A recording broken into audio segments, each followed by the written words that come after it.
ఎప్పుడు మనం స్పందించాలో స్పందించకపోవడం కూడా తప్పే. ఎక్కడ మనం స్పందించకుండా ఉంటే అది కూడా మనకు విలువ అనేది లేకుండా అయిపోతుంది. ఖచ్చితంగా మాట్లాడే విషయము ఖచ్చితంగా ఎక్కడ మనం మాట్లాడాలో అక్కడ మాట్లాడితేనే మంచిది. వాక్కుకున్న పదును వాడి కత్తికి లేదు, వాక్కుకున్న పదును వాడి కత్తికి లేదు, మార్చగలదు మాట మనిషి మనసు, జారవలదు నోరు జాగ్రత్త జాగ్రత్త, శబ్దములకు గొప్ప శక్తి గలదు. కాబట్టి మనం మాట్లాడే ప్రతి మాట కూడా జిహ్వాగ్రే లక్ష్మీ వర్తతే, జిహ్వాగ్రే మిత్రబాంధవాత్, జిహ్వాగ్రే విజయం తదా, జిహ్వాగ్రే మరణం ధ్రువ. కాబట్టి మన మాట ద్వారా మన మిత్రులను సంపాదించుకోవచ్చు, శత్రువులను సంపాదించుకోవచ్చు, చివరకు మరణం కూడా సంపాదించుకోవచ్చు. కాబట్టి మన మాటకు ఉన్నటువంటి పదును ఆ విధంగా ఉంటుంది. ఒక కొండపైకి ఎక్కితే ఒక వ్యక్తికి ఉరిశిక్ష పడుతుంది అనమాట. రాజు ఏం చేస్తాడు, తను ఉరిశిక్ష చేయమంటాడు. ఉరిశిక్ష చేయమనేసరికి తనని తీసుకెళ్ళి ఉరిశిక్ష చేస్తారు. ఉరిశిక్ష చేసే సమయంలో అనుకోకుండా అది తాడు తెగిపోతుంది. తాడు తెగిపోయేసరికి ఏమవుతుంది, అయితే రాజు అందరూ వస్తారు, రాజా ఇతను మీరు అన్నట్టుగా ఉరిశిక్ష చేసినాం, కానీ ఏమైంది అనుకోకుండా తాడు తెగిపోయింది. కాబట్టి ఏం చేయాలంటే ఓకే ఇతనికి మళ్ళీ ఇతను భగవంతుడు ఇతనికి నూకలు ఉన్నాయి కావచ్చు, ఇతనికి జీవితం ఇంకా బతికే ఉంది కాబట్టి వదిలేసారంట. సరే అని చెప్పేసి అతను ఏమనాలా, ఈ హ్యాస్ టు సే థ్యాంక్స్. ఇది ఏమంటాడు అతను, రాజుకి ఏమంటాడు, రాజా ఇంకోసారి ఉరేసినప్పుడు తాడు కొద్దిగా గట్టి పెట్టుకోరంటాడు అనమాట. అనగానే ఈ రాజు కోపం వచ్చి ఏం చేస్తాడు, ఇతనికి ఒకటేసారి ఒక 5 తాళ్ళు పెట్టి ఉరేసిపోయాడు. జిహ్వాగ్రే మరణం ధ్రువ.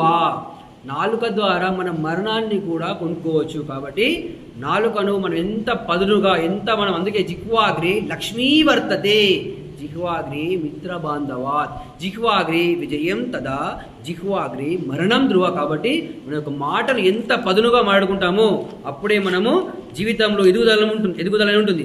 అదే సకామ కర్మలో కూడా మనకి ఇక్కడ స్వార్థపూరితంగా లేకుండా, ఫలాపేక్ష లేకుండా ఎవరైతే కర్మ చేస్తారో వ్యక్తిగత స్వలాభం కోసం పనిచేసే వాళ్ళు సకామ కర్మయోగులు అంటారని శ్రీకృష్ణ పరమ చెప్తున్నాడు.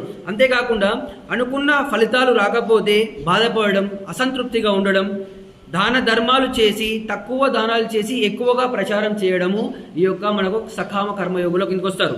అదేవిధంగా నిష్కామ కర్మయోగులు ఎప్పుడు కూడా ఆధ్యాత్మిక దృష్టితో ఆధ్యాత్మిక కోణంలో ఉంటారు.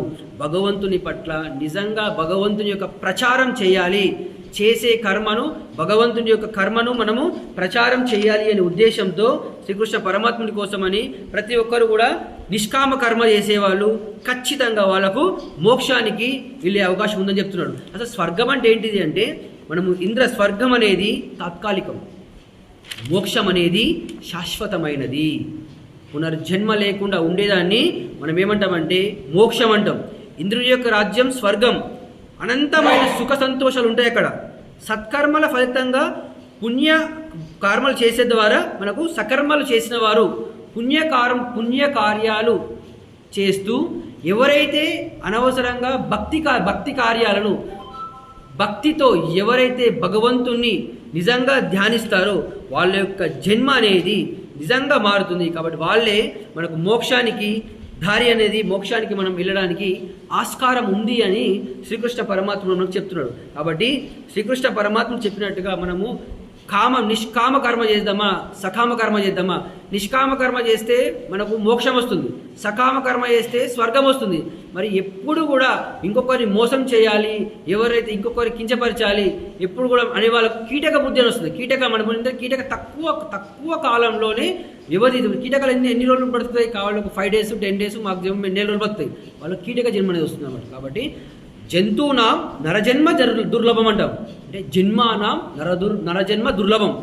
84 లక్షల జీవిత కాలంలో మనకి మానవ జన్మ వచ్చింది. కాబట్టి వచ్చిన మానవ జన్మని మనం ఏ విధంగా ఉపయోగించుకుంటాం, మనం స్వర్గానికి వెళ్దామా, నరకానికి వెళ్దామా, మోక్షానికి వెళ్దామా, కీటకంగా బ్రతుకుతామని మన యొక్క చేతిలోనే మన యొక్క జీవితం అనేది ఆధారపడి ఉంటుంది. కాబట్టి ప్రతి ఒక్కరం కూడా మంచి కర్మ చేసినప్పుడే జీవితం అనేది ఖచ్చితంగా ముందుకెళ్తుంది అని ఈ యొక్క శ్లోకంలో శ్రీకృష్ణ పరమాత్ముడు మనకు అక్షర బ్రహ్మయోగంలో భగవంతుడు మనకు ఈ విధంగా ఇచ్చాడు. రేపటి రోజు 26వ శ్లోకం ఉంటుంది. దీనికి కంటిన్యూషన్గా ఇంకొక శ్లోకం, అది కూడా చాలా పర్ఫెక్ట్గా ఉంటుంది. మానవ జీవన గమనంలో ఎదుర్కొంటున్నటువంటి ప్రతి సమస్యకు పరిష్కారం చూపేది శ్రీమద్ భగవద్గీత. ప్రతి ఒక్కరం కూడా మనం ఏంటంటే మనం ఇంట్లో పతంగిలే కనబడతాం, కానీ దారం అనేది మన జీవితంలో ఒక ఎదగడానికి ఆధారం అనేది శ్రీమద్ భగవద్గీత. కాబట్టి ప్రతి ఒక్కరం కూడా భగవద్గీత చదువుతూ, లక్షల ఆస్తి ఉంటుంది, కోట్ల ఆస్తి ఉంటుంది, పని ఎంత ఉంటుంది, కానీ ఆరోగ్యం బాగలేదు, అవన్నీ ఉన్నా కానీ వ్యర్థమే. ఒకటి పక్కన 4 సున్నాలు పెట్టుకో, 5 సున్నాలు పెట్టుకో, లక్ష అవుతుంది, 10 లక్షలు అయితే కోటి అవుతుంది. కానీ ఆరోగ్యం కనుక సరిగా లేకపోతే ఎన్ని ఉన్నా సరే అవన్నీ శూన్యమే.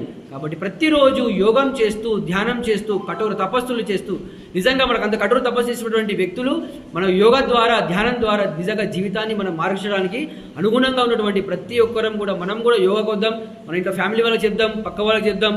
ఖచ్చితంగా యోగాని మనం ప్రతి ఒక్కరం కూడా ఇంప్లిమెంట్ చేస్తూ జీవితంలో మనము ముందుకెళ్తే జీవన గమనంలో ఖచ్చితంగా మార్పు అనేది వస్తుంది.